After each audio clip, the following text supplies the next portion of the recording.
I recently got a new job. Got a new job recently. Thank you. And I was reading the handbook, and there's a whole section in the handbook called mass shooter preparedness,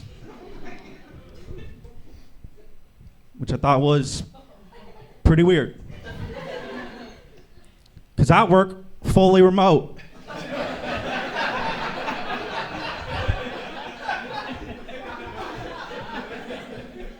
That's just murder. Thought about what it would be like if I did get gunned down in my studio apartment by the ops.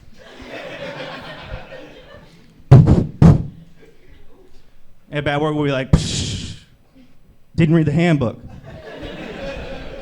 The CEO of my company sent me a Christmas card this year. Sent me this Christmas card. It was really cute. Had a picture of him, his wife, his kids on it. And it also had a quote. And the quote said, "What a wonderful thought it is that some of the best days of our lives haven't even happened yet." Do you know who said that? Anne Frank. You get why that's a little weird to put on a Christmas card, right? Saw that, I was like, shit, maybe I could be CEO.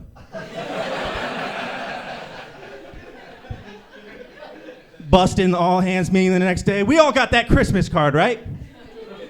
Mr. Goldstein, what'd you think of that Christmas card?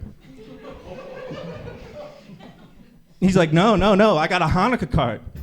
Had a quote of Mel Gibson on it.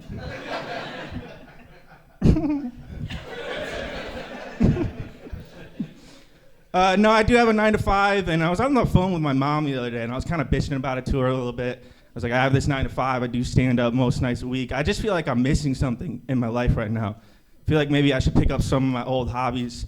And she goes, yeah, try working out. Hook up with somebody. Yeah, my mom told me to hook up with somebody. She was like, have you tried fucking bitches?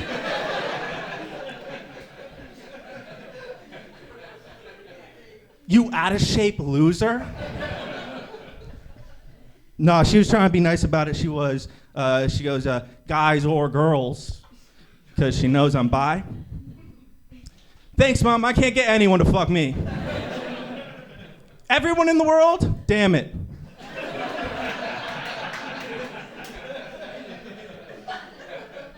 Fuck. No, I am bisexual, and sometimes I'll come out as bisexual to people, and they'll go, oh, that's funny. You don't look bisexual. Which is a weird thing to say. What I do look like is the guy in high school who got a girl pregnant and was like, oh, let's keep the baby.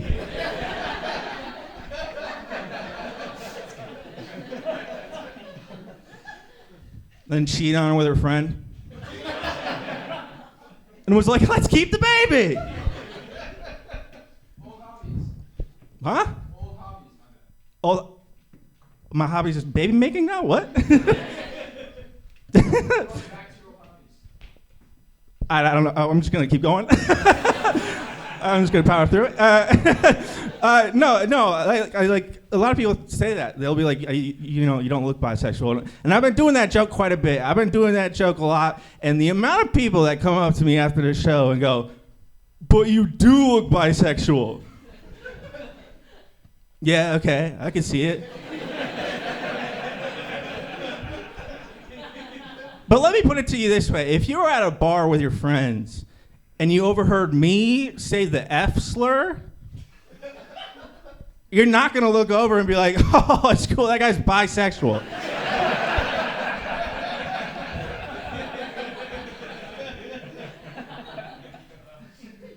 So recently, I just been telling people I'm gay. You can do that, you know. They have to be nice to you. Unless they're gay, they're going to be pretty mean. They're going to be pretty mean about it. No. I came out to my mom as bisexual in high school. My mom's a little naive, though, so when I came out to her, I was like, hey, Mom, I'm bi. She was like, where are you going? Just suck some dick, Mom, okay? Get off my back.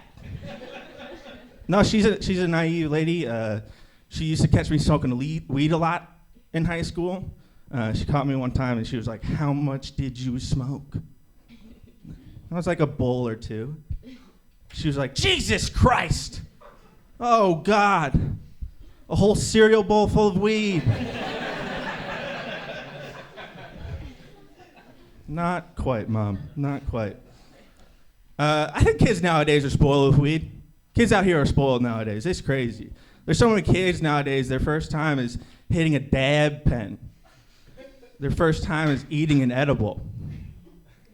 My first time was in a Subaru parked behind Walmart with a 30-year-old named Ralph.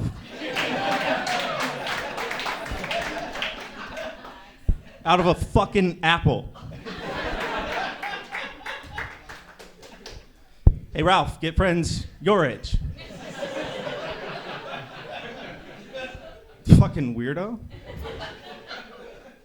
No, it's crazy. Some of these kids nowadays, their first time is eating an edible. That's crazy. That's insane. Do you remember how hard it was to find edibles? You had to find a drug dealer who was also into baking.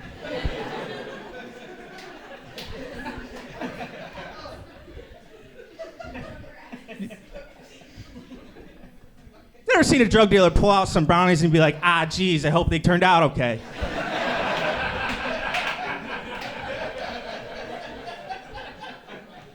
The only time you hear them say that is when they're cooking meth.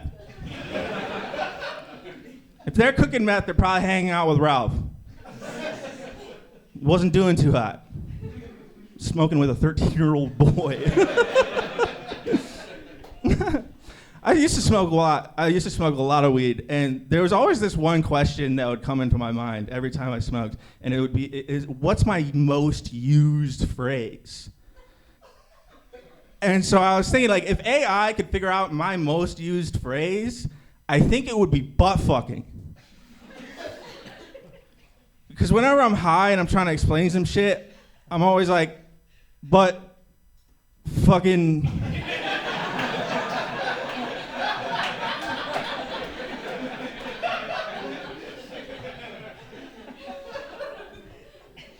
That shit we were talking about? Hell yeah, dude. I make a lot of jokes about my mom during my set, but she is a great lady. She's super nice. Like, she helped me a lot growing up with my dyslexia. Yeah, I'm dyslexic, and I actually grew up in Michigan, but right before Michigan! One Michigan girl in the house? Yes! Hell yeah. All right, I'm gonna keep going now. I grew up in Michigan. Right before high school, though, I moved to the suburbs here. And when you're dyslexic, sometimes you're in the special ed program, and they tell you, if you ever get called on to read aloud in class, you can just say no. And so the first time I got called on to read aloud in class, I was like, I don't know how to read. I'm from Detroit.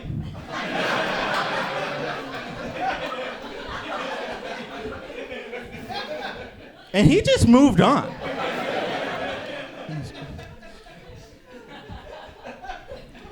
Usually when I tell people I'm dyslexic, it's always after I fucked up a word, and they always do the same thing. They always go, "Oh, you're so funny." Is it funny? School was rough growing up. Is that funny? My parents paid thousands of dollars for a tutor until I was 13. Is that funny? In the 3rd grade, Mrs. Anderson brought me up in front of the class, asked me to spell Nicaragua, and I made a horrible mistake.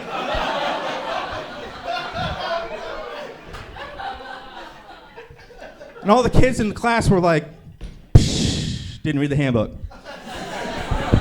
I'm Tim Cruitt. You guys been a lot of fun. Give it up for your host.